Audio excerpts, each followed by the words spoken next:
Did you call bank? I called game.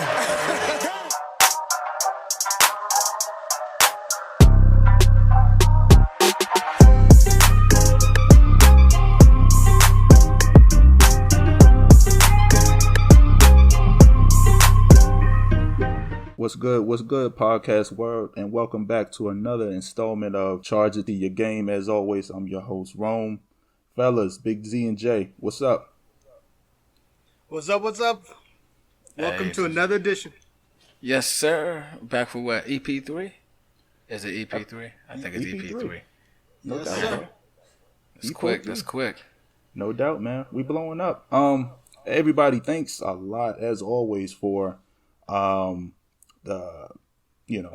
just hopping in, tuning in each and every week, showing all the love, whether that be on the numerous platforms that we have, whether it be Apple Podcasts, Spotify, and even the new YouTube page. I see a lot of views, a few likes. If you guys want to chime into some of the conversation, if you guys like or didn't like some of the things that we said on the podcast, feel free to jump in on the YouTube page and leave a comment.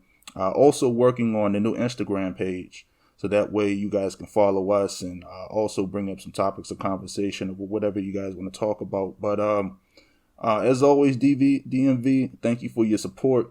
And then we got a lot of new listeners. Ohio, shout out to Ohio in the building, man. I think, Z, I know you say you had a few people out there, man. We see you guys popping your heads in. So, yeah.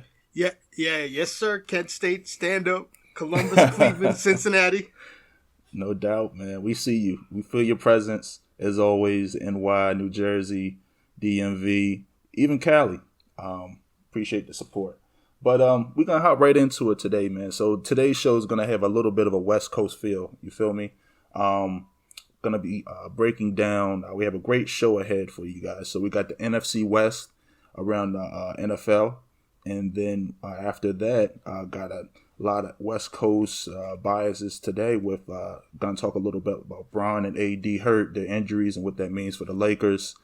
And then we want to talk a little bit about Portland, and then Dame and CJ and those guys. We're all big Dame fans. We want to see Dame Dollar do it. We feel like, we'll get to that a little later on the show, and then we'll close it out with the bets. But first, starting off, I know we want to cover this hot NFC West, man. I mean, so I think we'll first start off with the 49ers. I mean, fellas, I think we all saw what happened with the 49ers trade this past week, trading those two picks to move up from the spot in the first round to move up to third now. And now they're trying to, looks like you don't make moves like that unless you're trying to get a quarterback, right? What are your guys' thoughts on the 49ers trading up to get that pick and just the overall free agency additions?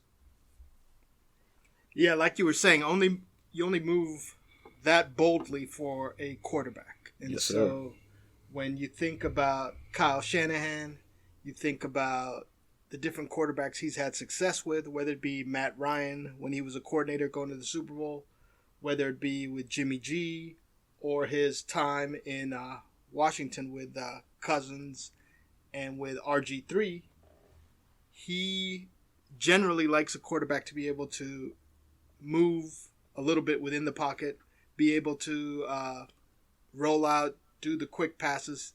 They run the zone running scheme that Denver made famous and that his father made famous with the Broncos when they were winning Super Bowls. So it just, who do you think the quarterback they are going after? Is it Trey Lance out of North Dakota State, or North Dakota State? Could it be Even BYU? Justin Fields. Yeah, it could be Justin Fields. They just had the pro day for the BYU quarterback, but the Jets seem to be right. Zach Wilson. Jets seem to be the ones looking to he get would be him. a great fit. I know, man. I think, like you said, they moved up those, up in the first, get that third overall pick in the draft, and you don't make moves like that unless you find somebody that you really vetted, you really want, and you know that he can come in and run your offense. And like you said a great point. Kyle Shanahan, obviously the son of Mike Shanahan, former Denver Broncos coach, piggybacked off his father's scheme with that zone running scheme and play action, a lot of that, and those streaking and crossing routes. And then, you need an athletic quarterback to run that scheme. And we understand that for the 49ers, they have Jimmy G, but it just seems like it's not working out for the guys, right? I mean, he was hurt. There was a report that one of the executives from the 49ers, and this is a quote, he said, "Jimmy G is here to stay. He will be our guy this year." I saw that. I don't believe it. I don't believe it. I don't think you make that jump for Jimmy G to continue being your guy. I don't think Jimmy G is bad. I think that Jimmy G works in a system where, kind of like a Patriot system where you don't have to do too much. You can still, win and stuff like that. But if I'm not mistaken, and you guys may agree with this, the 49ers, when they went to the Super Bowl that year, it was more so defense-wise. It wasn't really Jimmy, Right. They need somebody explosive. I like Zach, but we're going to see. That's kind of a ballsy move, but I'm not mad at it. Like you said, Shanahan needs his quarterback. Definitely needs his quarterback. I'm not mad at it at all either. I mean, I think the perfect fit for them would be Zach Wilson. I just don't think he's going to be there. With his pro day, people loved it. I was just watching it, man. He was doing those, play action, rolling on the move, and throwing across the field opposite, hash. And that really jumps out. Those are NFL throws, sideline to sideline throws. I don't think he's going to be there. I think he's going to the Jets. I think the Jets are done with Sam Darnold. I know they're trying to do a whole reorg there. But I do think I'm not a Justin Fields fan or a Trey Lance fan, but I think Kyle Shanahan might see something in one of those guys, whether it be a pro day or some of the guys he's talking to, or maybe some of his inside connections there, that he feels comfortable enough that he can put a system in place. Because I think those are system guys. I think Justin Fields will be a system guy. I think Trey Lance will be a system guy. He feels comfortable enough to trust them in their system. Like I said, they run that zone scheme. They run with that big offensive line. And then, hold on to the ball, don't make mistakes, and win games. So I think the guy that they're really looking at is either like a Trey Lance, like you said, Z, and then possibly Justin Fields. I don't think Mac Jones. I think he's more of a later in the round guy. I don't see them jumping up for Mac Jones, because I don't see anybody. I don't see nobody really wanting him like that. See, the key indicator may be that Jimmy G is staying. So what they may end up doing is doing what Kansas City did with Mahomes, having Alex Smith for that 1 year, having Mahomes sit back and learn from a vet, and then take over his second year. So that leads me to believe that it might be Trey Lance. Right. He's the big boom, or I don't want to say boom or bust. Yeah, I hate saying it's boom or bust. Yeah. I'll say boom or delay. he may be the big boom or delay prospect, because that way you bring him in. He only played one game this year due to their season being suspended. You're right. All but one game. And he'll have a year to sit behind Jimmy G, learn the Kyle Shanahan offense, and then next year be ready to take over. And he could be the star of this draft, because all the measurables, he started as a true freshman up there and just continued the success they've had quarterback after quarterback. He did. At North Dakota State. Yeah. I agree.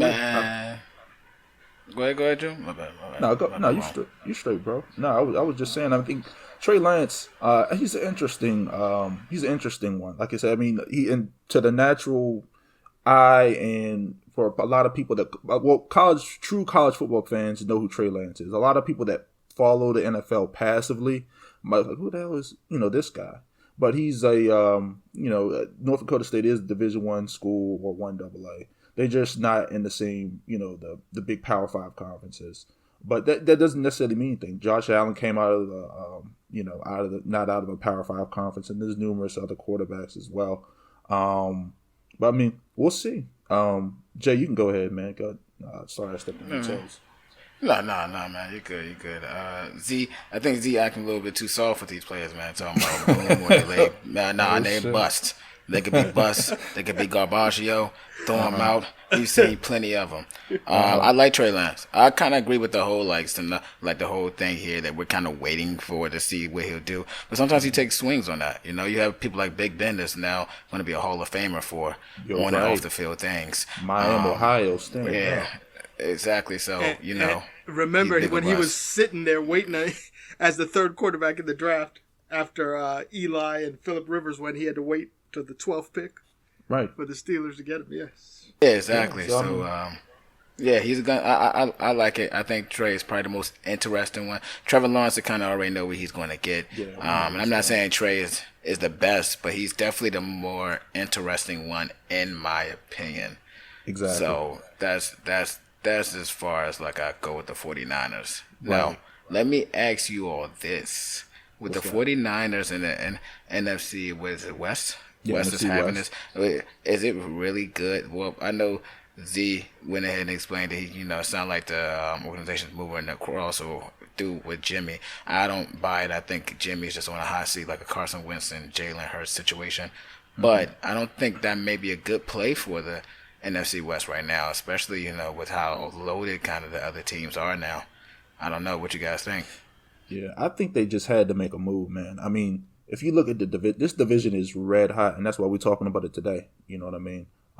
They had other teams in that division made so many moves. I mean, the Rams with, and we're going to get onto this later in the show, guys. The Rams with the QB, and Seattle's always there. They got Russell Wilson in some pieces, and all these other squads, that in that division. They just had to make a play. The Niners invested in that offensive line.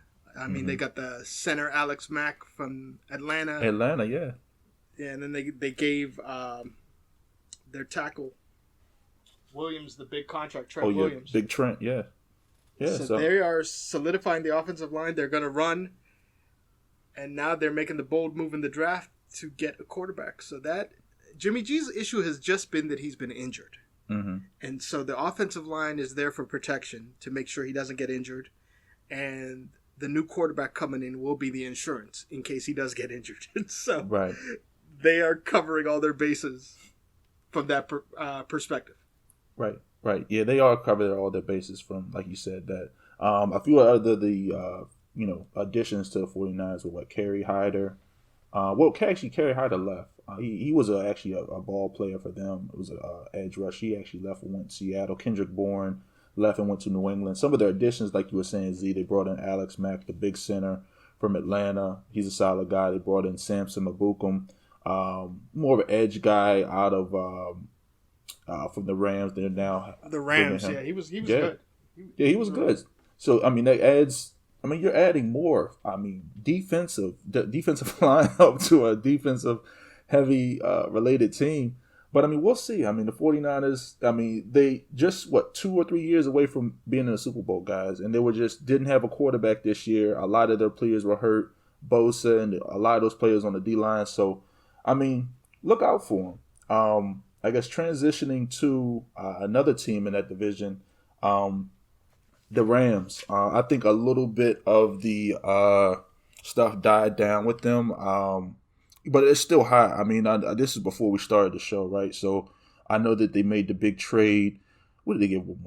They traded Jared Goff to the Lions for, what was it? Almost nothing, But I mean, well, not almost nothing. But they got Stafford. No, Stafford. I mean, definitely. Yeah, they got Stafford. I think they gave up too much personally.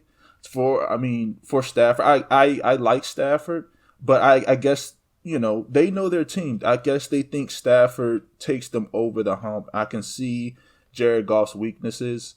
He doesn't really throw the ball down the field a ton.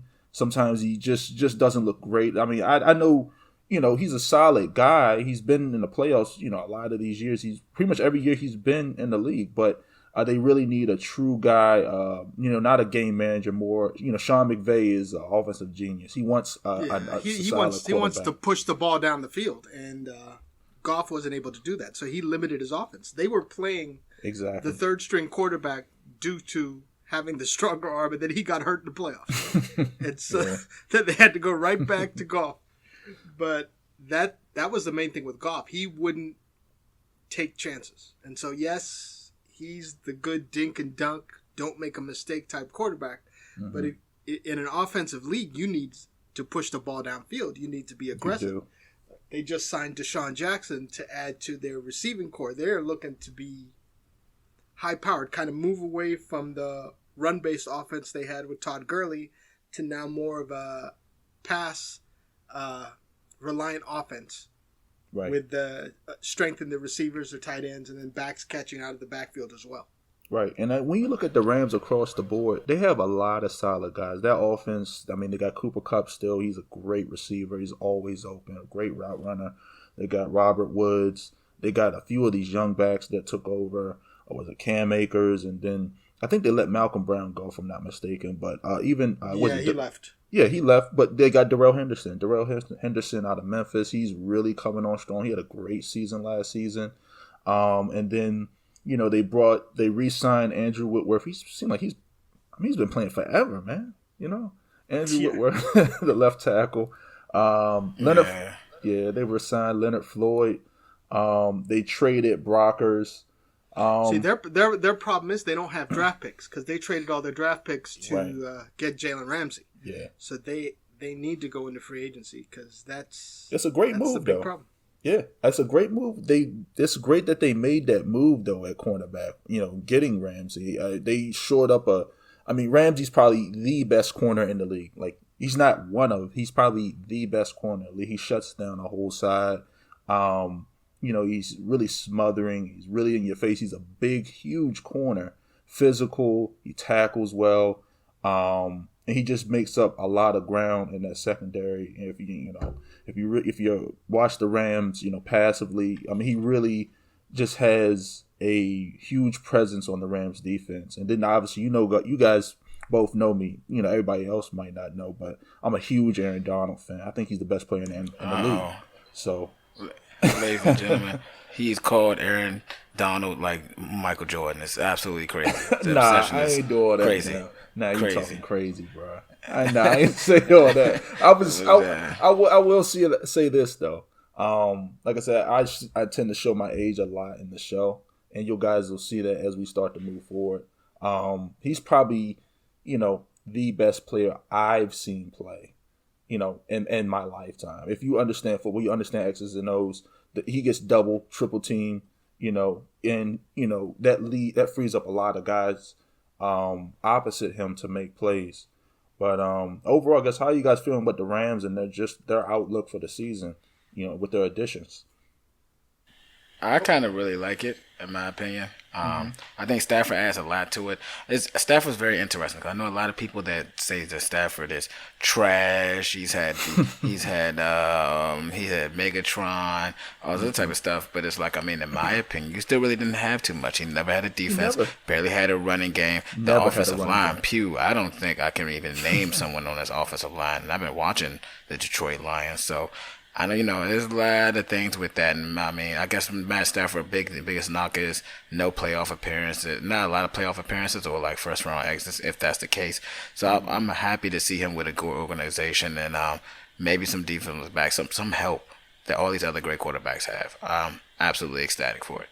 Right. Yeah, and they do have Cam Akers, their second round pick from last year, the running back from Florida State, who had a decent rookie year. They have Van Jefferson adding some depth at the wideout. Again, another draft pick from last year who played a lot and performed. And so they're making the move to have some depth, have some youth, have a combination, and then improve the offense, not be so defensive dominant where a majority of the investments have pretty much been on defense for the last few years.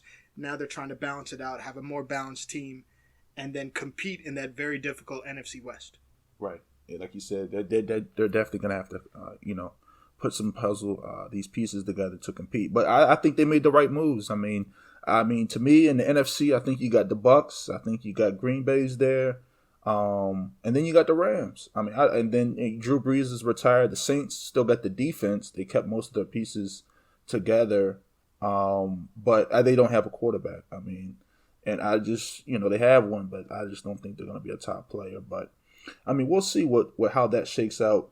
There with them. I guess moving on, Seattle. So Seattle's interesting, right? I mean, Seattle. Russell Wilson. He's one of the best QBs in the league. And they just seem to always get there to the playoffs. But they just don't close the show out. I mean, they've made it a few times when they had the Legion of Boom and things like that. But since then, it seems like they flamed out. Once Russell Wilson got that big money, and most of those guys from the Legion of Boom left, they've been a playoff team, but they haven't been able to take the next step. They've taken early exit, whether it be she was in the wild card round last year, right? They lost to the Rams. Yeah. They lost the ugly game to the Rams. Go ahead, Z. No, definitely, yeah. They lost to the Rams. Started the year dominant on offense, struggling on defense. They made the midseason changes, adding Dunlap on defense, which really helped. And then so toward the end of the year, they were more defensive dominant and less dominant on the offensive side. And that ended up costing them at the end. Like they traded places, right? Yeah. Yeah. And so, a lot of drama. Russell Wilson demanding a trade. A lot of drama. Yeah. Do you think that's him or Sierra? That could be him because he's getting older, so he doesn't want to be running around forever. That's a hot take. That's a hot take. I don't know how many women listen to this pod, but oh my gosh. No, dang, wrong. All right, let me just clear it. I only say that because since she's came in his life, he's been a little different. I love Russell Wilson. He's just a little different. He's one of my favorite players. I monitor him from afar. Obviously, I don't know the dude, but his mannerisms and the way he carries himself is a lot different, since they came together. But that's neither here or there. Let's get back to the information. But go ahead, Jay. So they did sign Dunlap back. So they released him, and then they brought him back on a more team friendly contract. So that was a shock when they released him because he performed tremendously towards the second half of the season. Really transformed their defense. And so from a Seattle perspective, it's good to have him back. And then they re-signed the running back, Chris Carson, which is also huge from the offensive balance perspective of that offense. I agree. I think Seattle's always there, right? I mean, like you said, they signed Chris Carson back. One of the departures that I saw, and it could be, for a number of reasons. Maybe he did struggle. Shaquille Griffin, the cornerback from the Seattle Seahawks, signed a nice deal with the Jacksonville Jaguars to join Urban Meyer. I think he coached them, previously or whatnot. But so he's down there in Jacksonville. He's going. Yeah, no, he played at UCF, so he's going. Right. Oh yeah. Back to the city of close to Orlando. Well, where he's from, yeah. Yeah. So. Yeah, so I mean, Shaquille Griffin's gone. They're probably going to need a corner. I don't even know if they have a first-round pick, but they really need cornerback help. They, like you said, they signed Carlos Dunlap, and then they brought in Kerry Hyder from the San Francisco 49ers. He's an edge rusher, or, he's a tweener guy. He can play a little three technique, but he's a solid pass rusher. So he signed 3 years. He signed a pretty decent-sized deal, 3 years and $16 million. To get them some pressure, because with the Dunlap thing, when they brought in, like you said, Z, when they brought in Dunlap, I saw a lot of changes, where, they were getting pressure on the quarterback, but it was only from that one side. And I think Kerry Hyder will come in and, bring, some more pressure from his side. And then on the offensive side, they brought in Gerald Everett. Gerald Everett, for everybody that doesn't know, is a tight end from the LA Rams. He was a backup. Good speed, down the field threat. Yeah, down the field threat. He'll help Russell Wilson. Seattle always likes to use the tight ends. They've always had a good tight end to give Russell Wilson the bailout in case he gets pressure. There's always a tight end to connect with, running the post routes or the crossing field routes across the field. Right. Yeah. I think bringing him in is great. And then under the radar move that they brought in. I guess they did, bring in another cornerback, but I mean, he's not great, but he's a starter. Witherspoon, a cornerback from 49ers? He's a solid player. He got a 1-year, $4 million deal. And then they brought in Al Woods to help shore up the defensive line. He's an older dude from Jacksonville. Used to play in Seattle years ago on their Super Bowl team. Right. So he started out his career in Pittsburgh. And then again, they got a big contract with Seattle, left them, went to, I believe it was Jacksonville, and then now is going back to Seattle. Right. Solid veteran move. Solid veteran gives them depth on the defensive line. That makes sense. That makes sense. Yeah. All right. I guess moving on. I guess the hold on, Big Ron. I got one more question. We just got to talk about the elephant in the room. Is Russell Wilson leaving to Chicago? They are still after him. I know they are. Are they? I mean, I think they are. I think they're still not trying to. I mean, I don't think there was really too much of a chance of them getting him in the beginning, but I'm hearing around the league that these guys are still doing their due diligence. Yeah. They just didn't have enough draft capital for Seattle's liking. Seattle was looking for 3 first-round picks, and so that just maybe they're waiting for Chicago to sweeten the offer. Maybe. I mean, I don't know what the offer because is. There's no rush. I mean, they could wait till the beginning of the season. Absolutely none. Yeah, it doesn't change anything for Seattle. Right. Yeah, I think. I mean, it could be. I mean, does Russell Wilson really want to leave? I mean, it could happen. I just don't see it happening. I don't see them trading Russell Wilson. You know what I mean? Like, this is a quarterback-driven league. With all the new rule changes and the nuances in the NFL, I mean, it makes defense. It's hard to play defense in the NFL right now. It's hard to play defense anywhere, and even in the NBA. And we'll get to that later on. But it's just hard to put a great defensive team around. So if you have a great defense in today's league, that's a blessing, because with all the new rule changes, you really can't put your hands on people. They throw flags at these guys for sneezing on dudes. You feel me? But I just don't see them trade happening, them letting them go. I mean, I'm hearing talks about they offered numerous, key players and some firsts. I don't know if it's like Khalil Mack or something like that. I mean, they could possibly trade, Khalil Mack and some first. And I guess, they probably don't want Andy Dalton. I mean, Andy Dalton's a proven starter in the past. He's not shown much anymore.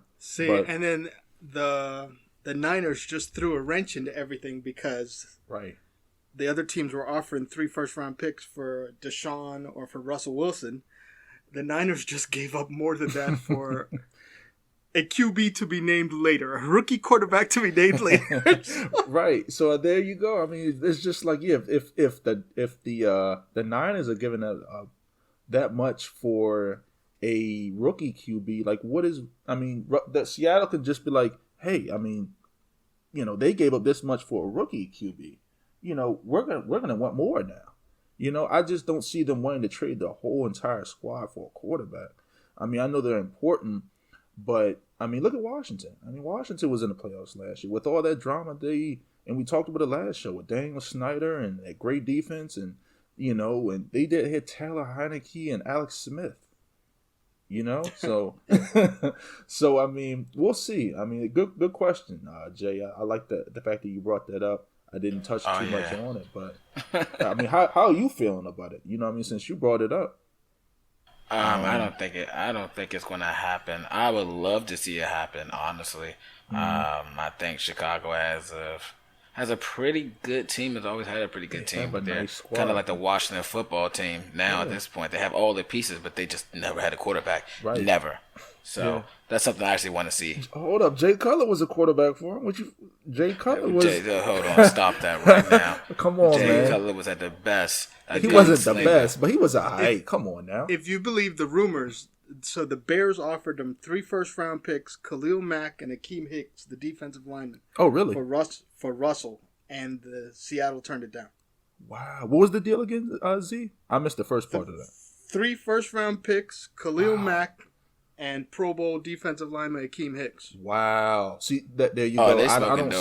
I don't see. Yeah.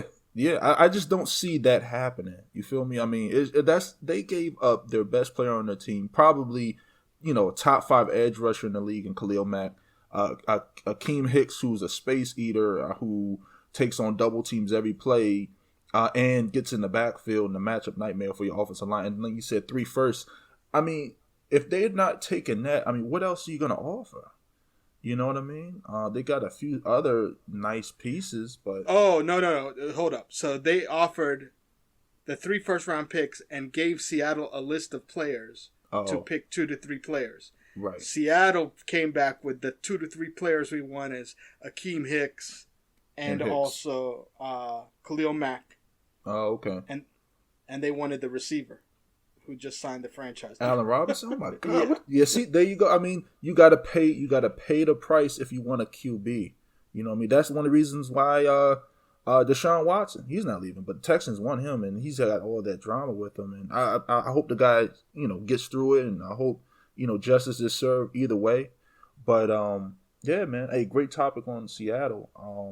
I guess moving on, let's talk a little bit about the red hot Arizona Cardinals, man. I mean, they're trying to put it together, guys. I mean, as you can see, they got AJ Green, receiver from the Bengals, and AJ Green. For a lot of people that are saying AJ Green is washed up, he's not. You know what I mean? He was just hurt a little bit last year. And he was handicapped, with some of the stuff that he had going on there.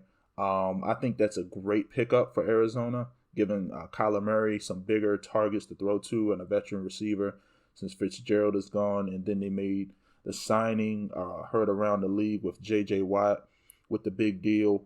They let Patrick Peterson go. Fitzgerald's gone. And then making the trade for Rodney Hudson. They made a lot of moves. I guess, how are you guys feeling about Arizona? They just signed Malcolm Butler to... nice signing. Replace Patrick Peterson, who they lost. Yeah. Like you said, signing Malcolm Butler.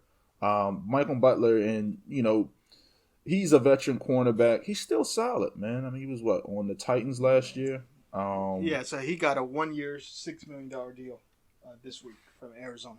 Right, so he's going to be playing a little bit of the veteran leader and Patrick Peterson type role into their defense since they let Patrick, Peterson walk to the Vikings. But, I mean, I like Arizona, what they're putting together there. The biggest question I have for Arizona is, I mean, we know Kyler Murray's good, but, can he do it? You know what I mean? I mean, I just think that he wore down late into the season. You cannot run around like that in the NFL. And I think one of the great under-the-radar additions that, that they did to help shore that up was bringing in Rodney Hudson, the center from Oakland. Rodney Hudson is a all-decade player. He's a first-team All-Pro. And then I guess we sort of kind of got to watch out for it. They did let Hassan Reddick walk, the edge rusher. That's key. Because yeah, I guess J.J. Watt would be his. He took his money. His replacement. Yeah, took the money on the D line. Yeah, so he did take it. J.J. Watt and Hassan Reddick and J.J. Watt are different players, right? But they're both pass rushers for the most part. I know they had Hassan Reddick dropping for the first part of his career in pass coverage, and then they found out that wasn't working. So they send him on a lot more blitzes off the edge. J.J. Watt is more of a true defensive lineman. He's playing the 3 technique, he's playing the 5. He can play numerous positions across the defensive front. Yeah, they signed a big nose tackle, Corey Peters, from the Falcons. He was just a big wide body to eat up space. Yeah, big space eater. Yeah, that's not bad though. When you got J.J. Watt and was it Camp on the other side? Yeah. I believe they've been the last 5-10 years they've been top. I think those two have been in top 5. So if J.J. Watt can stay uninjured with Campbell on the other side, I really like that. I don't think that J.J. Watt really had enough help when he was with the Houston Texans in general. Mm-hmm. I think David Clowney was pretty solid, but he did not perform. I think he wasn't bad, but he didn't really perform as well. If Campbell continues to be the Campbell that we all know to get out there on the edge, you got J.J. Watt on the other side. This should be electrifying. And as far as you talking about Murray, I kind of agree with you. There's a lot of hits Murray takes and stuff like that, but we have seen shifty people in the league, a.k.a. Russell Wilson. and still be able to do it. He just kind of got to learn when to make those shifty moves and when not. I think he has all the he's athletic enough to make all those passes, all those plays. I think he just needs to get the IQ right there, in my opinion. You think Larry Fitzgerald signs back? I would hope so. I don't know. Just because I like Larry Fitz. Yeah, I like Larry Fitz too. I see him, and like I'm a Bucks fan. I don't know why, but they're linking him to the Bucks. I mean, but I guess they're throwing it out there. I mean, Bucks brought back Leonard Fournette, but AB's still without a contract. And in my opinion, I still think AB is a top receiver in this league when given a chance and when his head is right. Because he, on those years in Z, as you know, when he was with the Steelers, dude was, by far the best. Best receiver in the league. He was always open. When Ben was sit there and run around and everything like that, AB's not even a big dude. He would be out there mossing dudes, big dude, like 6'1", 6'2", I think maybe we'll see. I would like to see Fitz back, to be a lifer with Arizona, but Bruce Arians is out there and he loves Bruce Arians. So, we'll see. Yeah, and then their relationship goes way back. For those who aren't familiar, University of Pittsburgh shares a facility with the Steelers. And so at that time, Bruce was the receiver coach with the Steelers when Fitzgerald was going crazy at Pitt.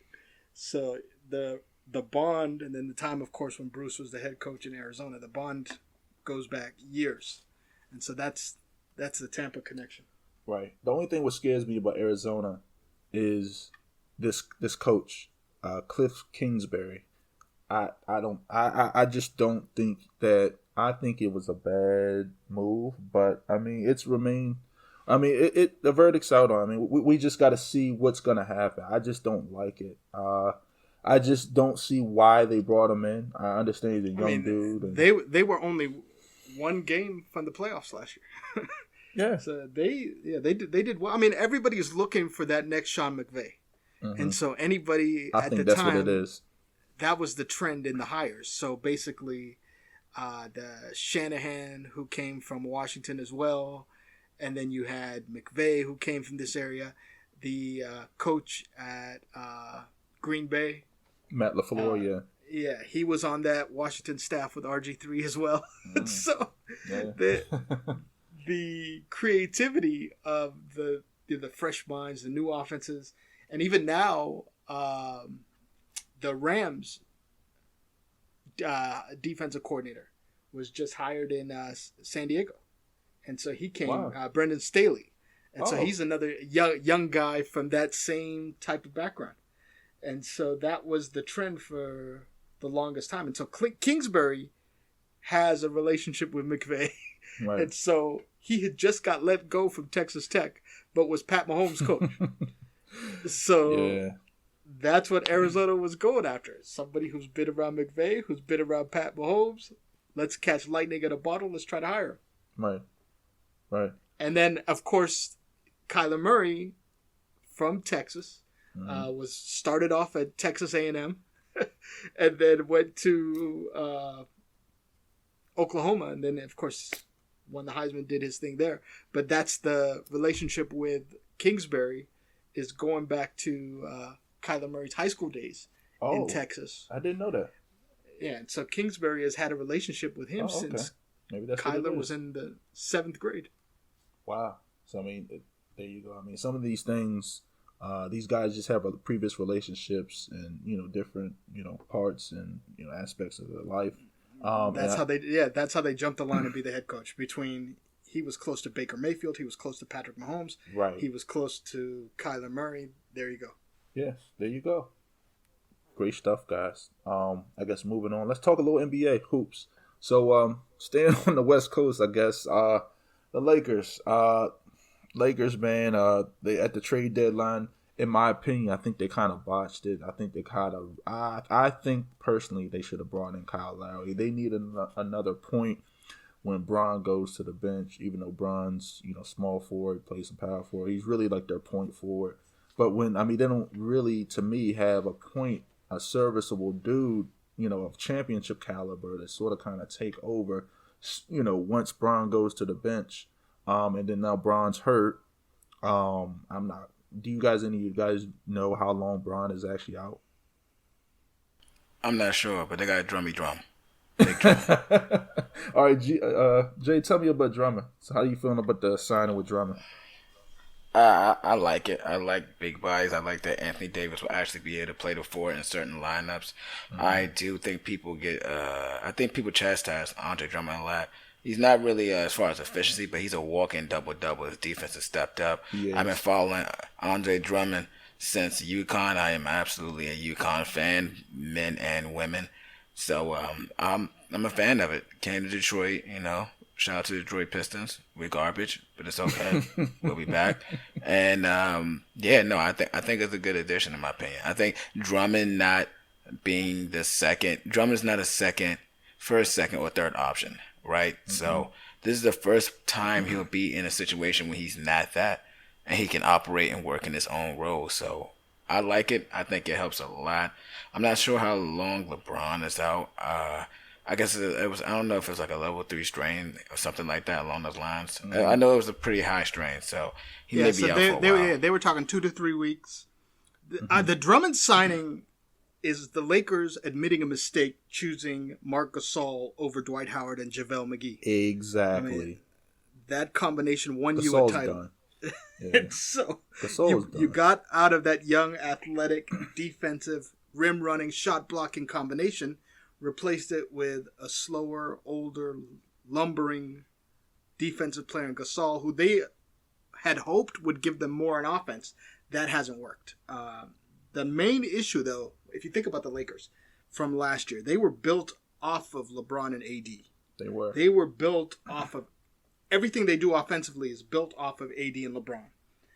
And if they're not on the floor, you need a strong point guard to handle that playmaking on the offensive end for the Lakers. Schroeder is streaky, so he can be positive or he can affect you negatively with his turnovers. That's been an issue because ever since LeBron and AD have been out, they've had a lack of creativity on offense. They don't have anybody to initiate the offense and create plays, making it easy for all the other role players to do things. And at this point, they've been losing to they can lose to anybody. Exactly. I mean, they have no depth in regards to their bench in comparison to last year. Drummond will be a huge pickup. He will for them. Moving forward, he'll be big for them. He will. I agree. I like the Drummond Simon. I just think that's the only way for the Lakers to actually, if they, obviously, barring they get out of the West, they match up with Brooklyn. I think Brooklyn gets there, but that matchup with Brooklyn and LA, if they make it, that's just the only shot because the Nets are just way too guard heavy, man. They just throw all these little guys at you and they go small ball and all of that.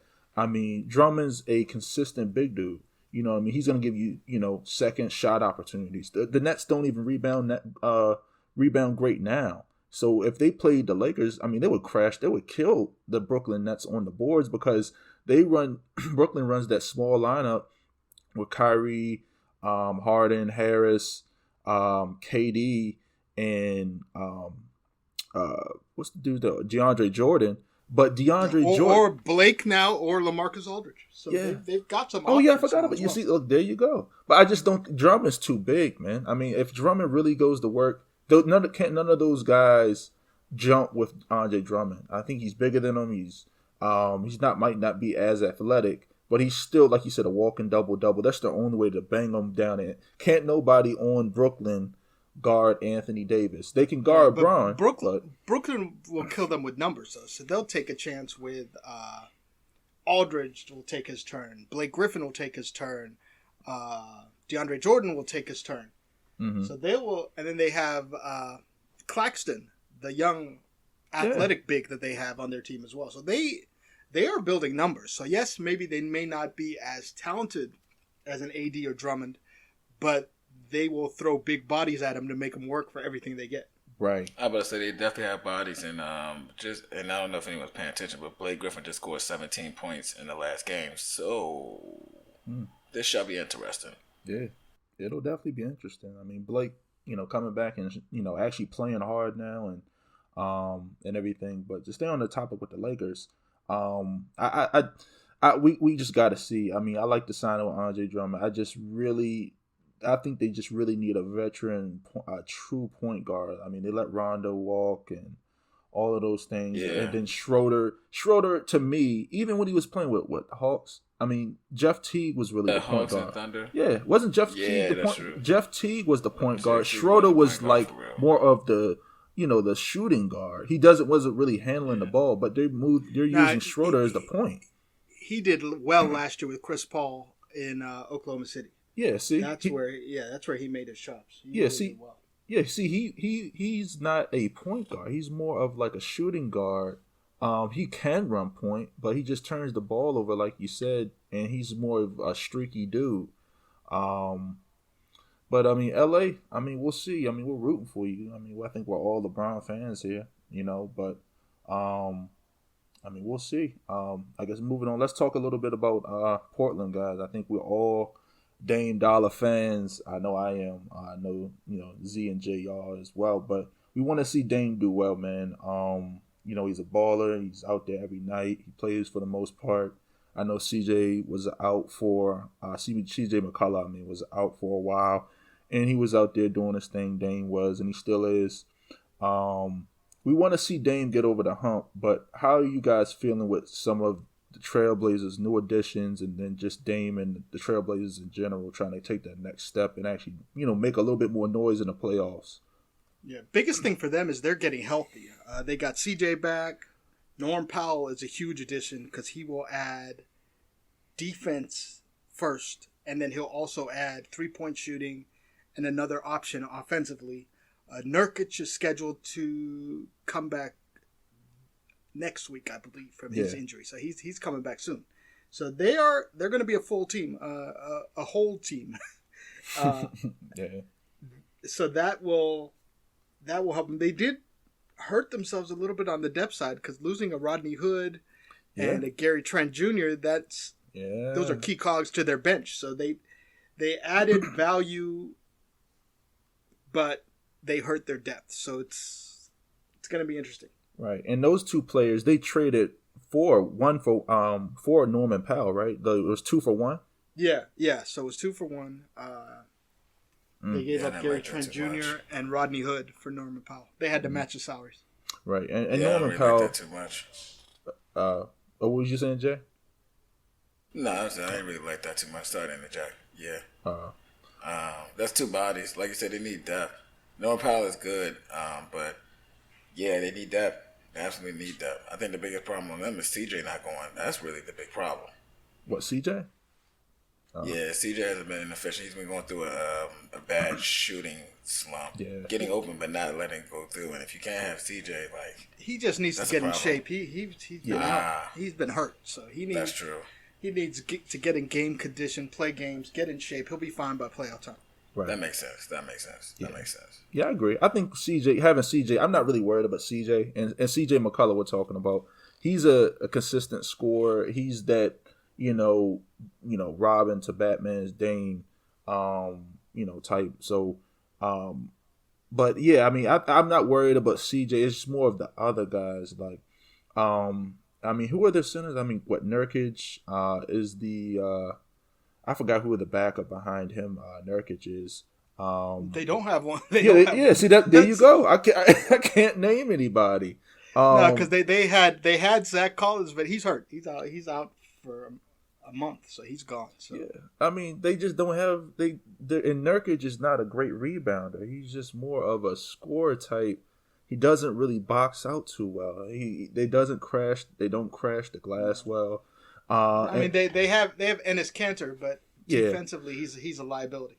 Yeah, so Enes Kanter. I forgot about him. Yeah, Enes Kanter. He's a serviceable dude, but I don't think he plays enough. I think they when Nurkic comes back, he goes to the bench, and that leaves. Who's their power forward? For Portland. There's nobody that really clashes the glass.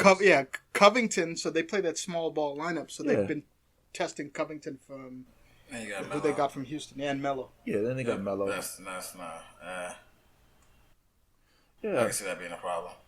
Yeah, I mean, Portland. I like Portland. I see Dame do well. I mean, I just want to see them take that next step. They got some pieces, man. I mean, the Western Conference is just loaded with the Lakers, world champion LA Lakers, and the Clippers, and all those other teams out there on the West. So, we're gonna see how things shake out, but we're all rooting, for Dame. Hope he, can actually get over the hump. Dame Dollar. Dame Dollar, baby. Yeah. What are your thoughts on the Celtics and their struggles of late? Boston, man. I think at Brad Stevens. I mean, it's coaching, and then they don't have, they just don't have a number one scorer, man. I mean, Tatum was supposed to be Tatum is the dude. Maybe it's taking time for him to develop, but I don't know.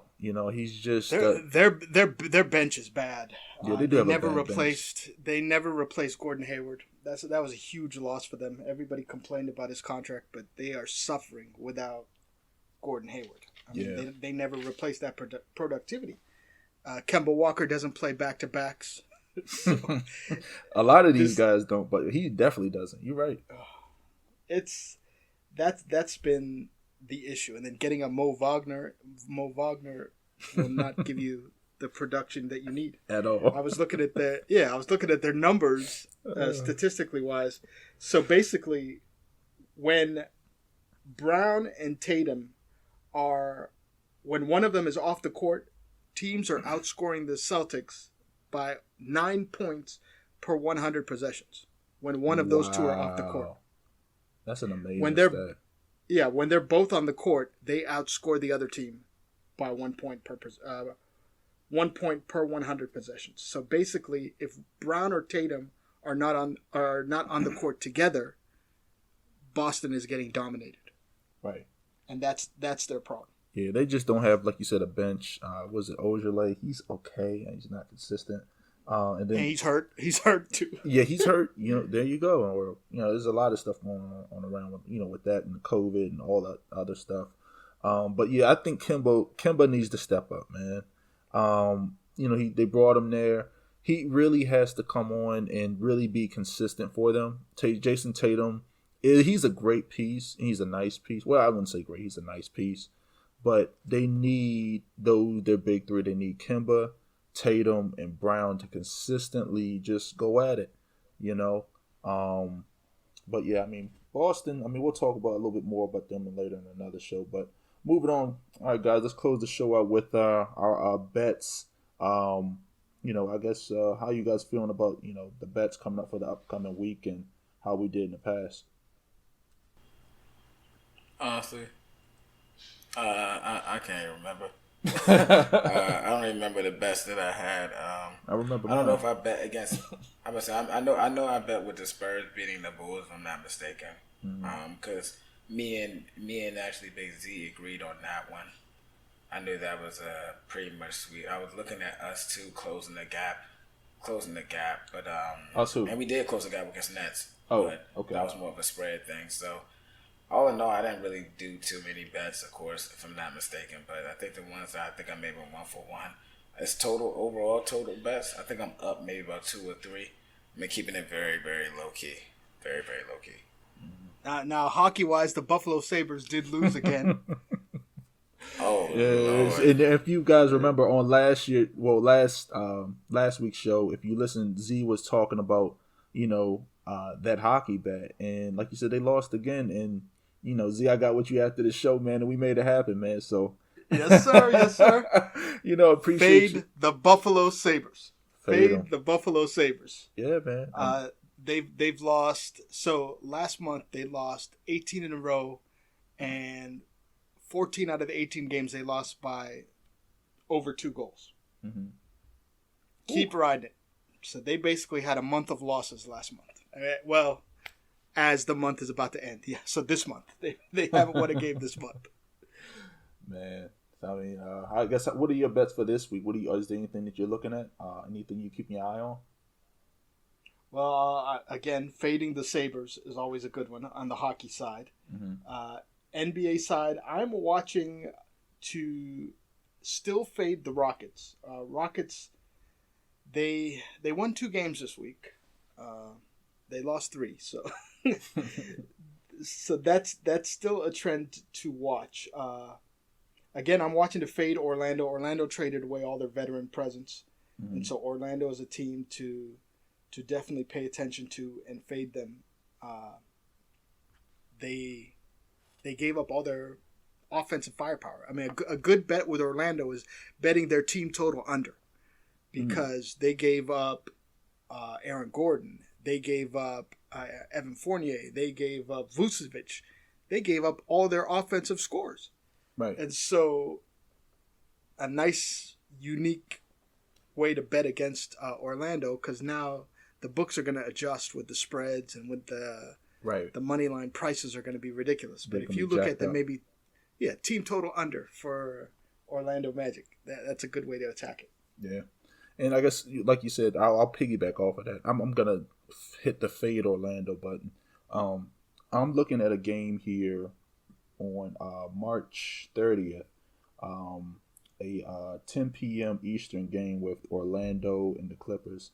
I like the spread in this one. Like I said, I'm not a spread guy, but depending on what it is, if it ain't something crazy, like it's over, -10 or something like that, I think the Clippers can cover that. So I like the Clippers with the points or money line if you can, parlay that Clippers money line bet with another bet to get even money or close to even money, depending on how your bankroll is looking. So I like that game. And then I'm also looking, I actually like 2 games here on, the 31st, March 31st. So I was looking at the first game I was looking at was the Nets and Rockets. Like you said, Rockets fade. The money line's... Yes, sir. Yes, sir. Yeah, no doubt, man. I mean, the money line's going to be crazy. You know what I mean? James Harden revenge. Right, James Harden revenge. He's going to go at him hard. You know what I mean? And then I like that. The money line is going to be a little crazy, but if you can get it and parlay it, like I said, a lot of these, these big favorite games, I parlay with other games to get even money. Maybe a game that's like a 50-50 game. I'm really doing research on something like that. Or maybe even, 2 sure bets and a toss-up game, that'll get you over even money. So I like that. And then, staying on that same night, March 31st, I'm looking at the Milwaukee Bucks and the Los Angeles Lakers. That's my game. I'll probably smash that. I'm gonna put a decent. That might be interesting because it could be Drummond's debut, so it could be interesting. Right. So it'll be, like you said, it'll be interesting. It'll be Drummond's debut. I don't think LeBron's gonna be back. I don't think AD is gonna be back. Drummond might be back. But the thing is, with that bet, look at the money line. It's not going to be crazy because these teams are similar in record. So Vegas cannot jack up the price on the money line. So, if you got a pretty decent bankroll, I feel pretty confident in betting a pretty decent amount on Milwaukee to win on money line. And probably if you're taking a spread, I don't see the spread being no more than Milwaukee -2 or -3. Maybe -4 or something like that, since the big dog's out. But I mean, we'll see. Yeah, that'll be the Antetokounmpo Bowl with all 3 brothers in the building. All 3 of them. You know what I mean? That's amazing. How all 3 in the NBA. But all right, fellas. All right, that wraps up our show. As always, everybody, thanks for listening. Make sure you're tuning in, and like always, we're appreciate your support. Be sure to subscribe on all major platforms, whether it be Apple Podcasts, Spotify. Leave the 5-star rating, reviews. YouTube page is up. Appreciate your support. For me, I'm your host, Rome, Big Z and J. Fellas, we out. We out. Have a good one, y'all. Until next time.